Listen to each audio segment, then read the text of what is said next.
Welcome to your daily dose of current affairs. So today is 3rd of February 2022 and my name is Manish Mittal and I'm back with your daily dose of current affairs. So if you are watching this videos for the first time, please give this video a thumbs up. Also subscribe to the channel and hit the bell icon so that you receive the notifications of these videos every day. So let us see what all has made news today.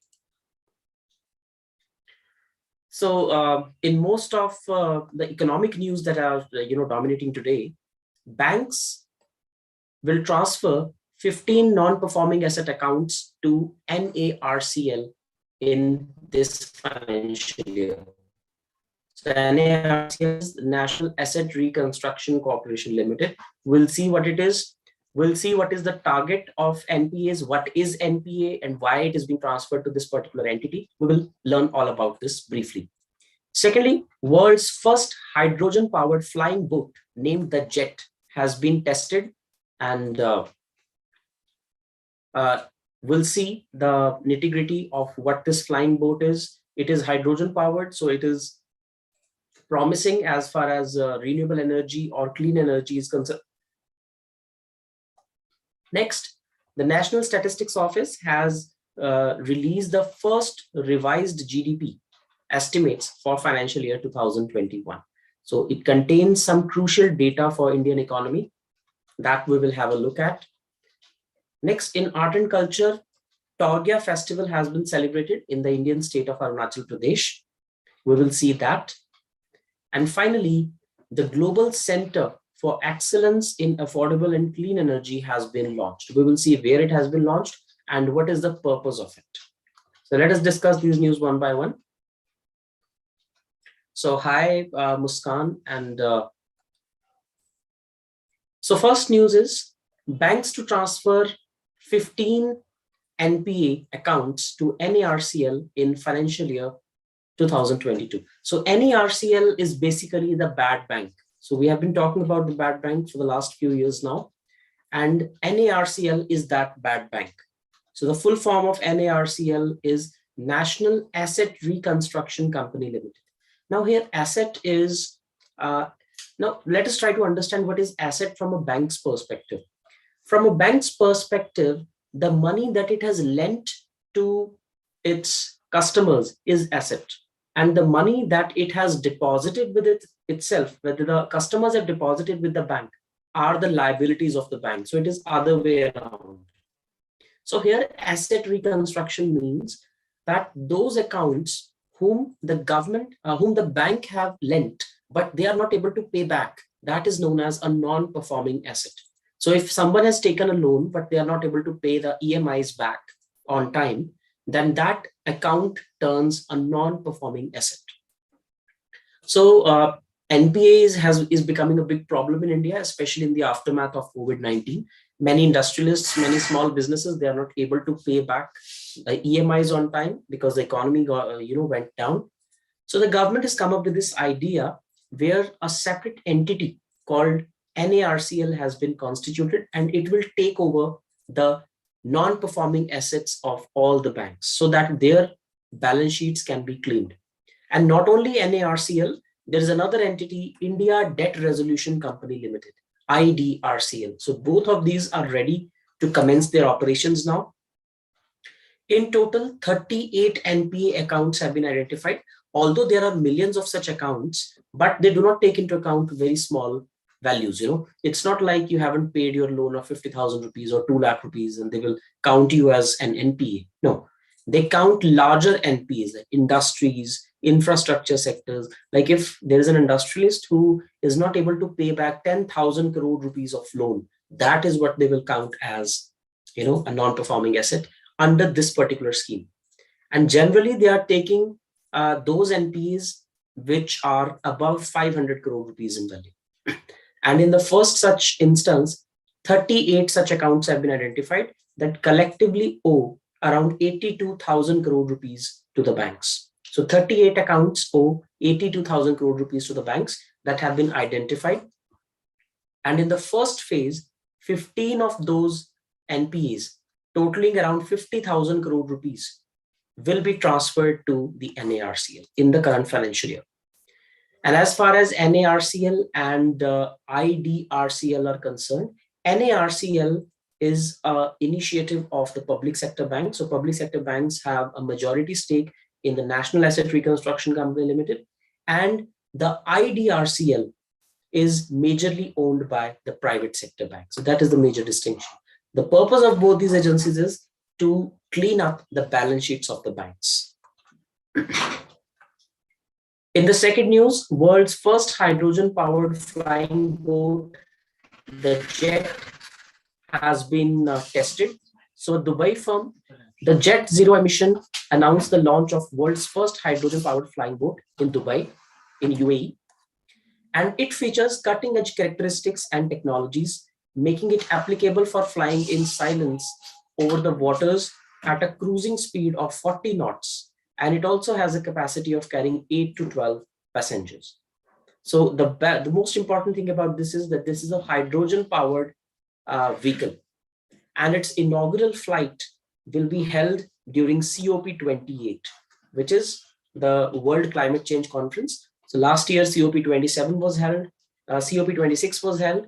This year COP27 will be held, and next year, that is in 2023, Dubai is going to be the venue for the climate change conference. And there it will be an apt opportunity for Dubai to showcase this clean energy vehicle. And it can very well be the future of travel, this hydrogen powered vehicle, which is 100%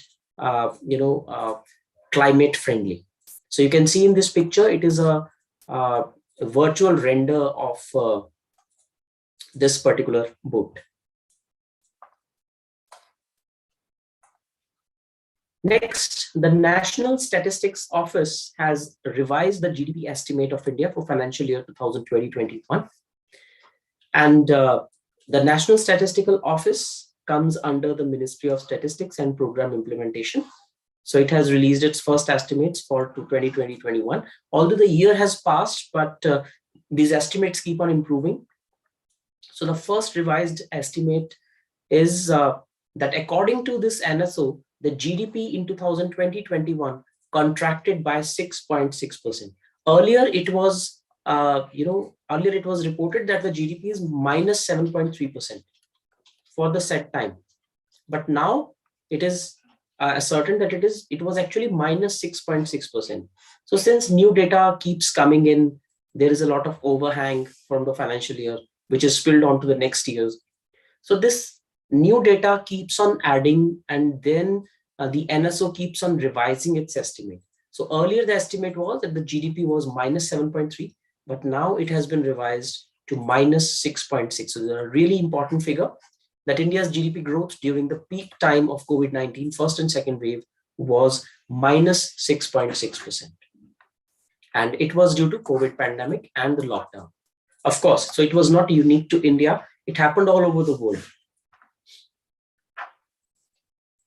Next, Torgya Festival has been celebrated in the Indian state of Arunachal Pradesh.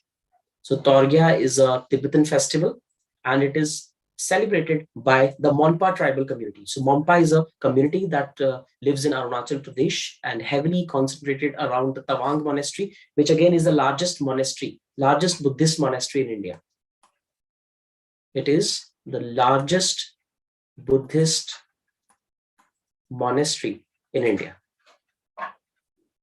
So around this monastery, this Monpa tribal community lives, and they celebrate the Torgya Festival. And the main attraction of the festival is the Sha Na Cham, which is a ritual dance performed by monks. So the picture that you can see here is exactly of that same dance. So all these are monks which are standing in circle and they are dancing.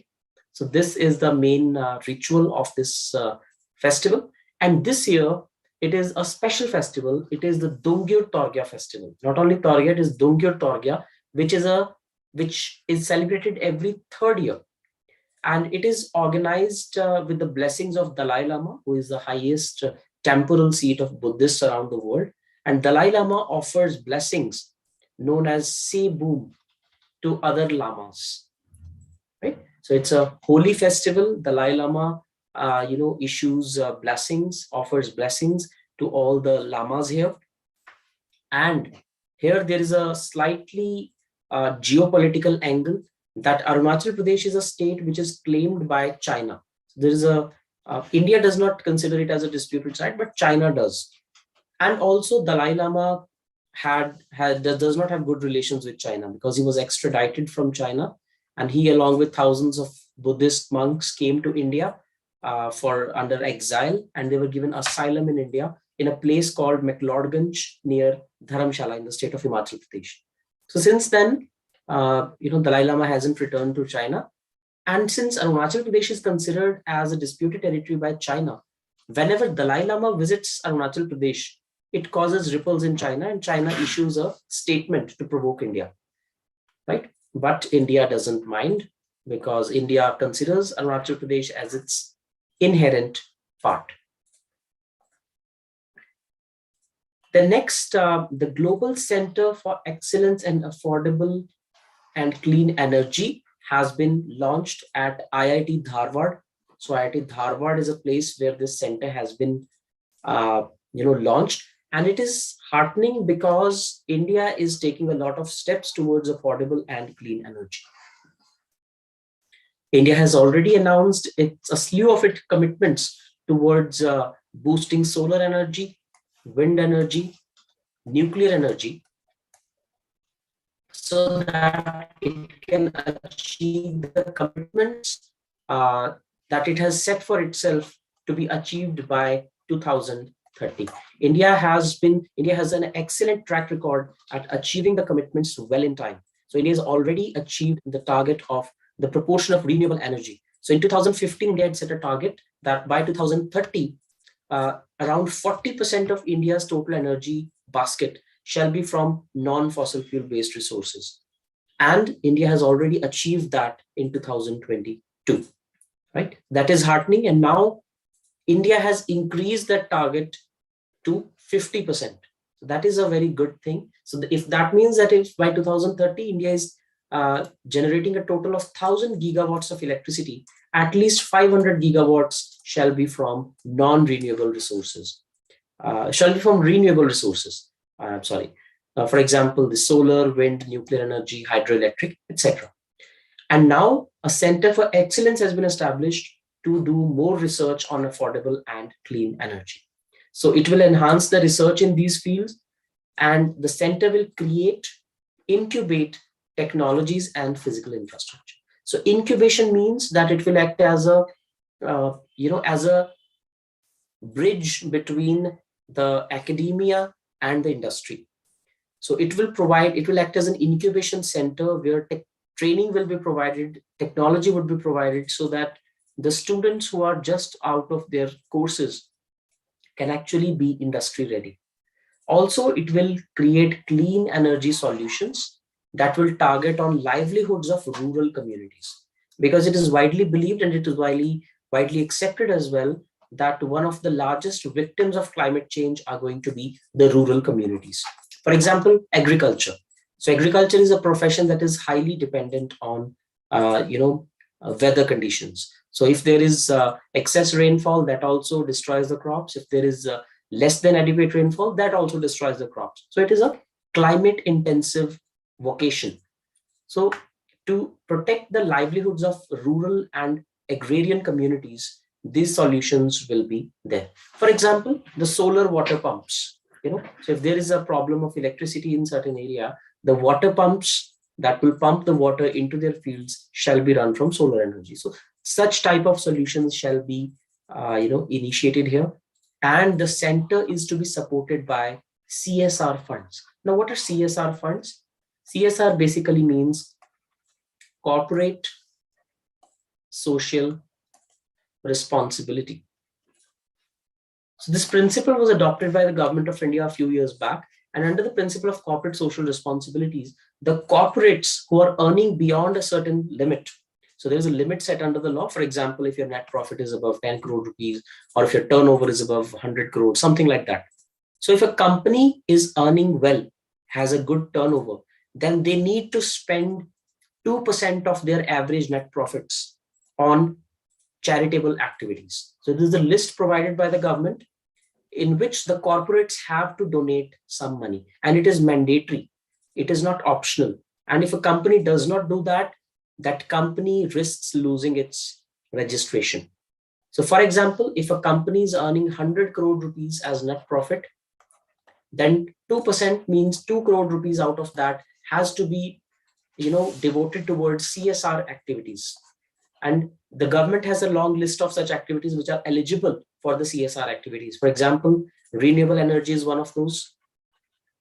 Then you have, you can say, the toilet construction is one of those, right? Educational, you can say, donation in the field of education, donation in the field of healthcare, child nutrition, etc. So donations given to Prime Minister's Fund, all those things are covered here. So corporate social responsibility is a way of charging the top corporates so that they play a more you can say responsive role towards, or responsible role towards, the poorest sections of society. So corporate social responsibility, under corporate social responsibility, thousands of crores of rupees are collected every year, and in many cases the corporates themselves spend that money and give that account to the government. So either way, it is acceptable. In the Swachh Bharat Abhiyan as well, many corporates, voluntarily donated crores of rupees and built lakhs of toilets under the CSR scheme. So this center shall also be supported by the CSR fund. That means industry is going to collaborate with the government. Industry is going to collaborate with IIT Dharwad so that it can, prosper in innovation and creativity. So that is it for today. These were the 5 important news that I wanted to discuss with you. If you think that the last few minutes of your time have been a productive use of your time, then do give this video a thumbs up. Also, if you have any suggestions, please feel free to share with us in the comment section below. That is all from my side.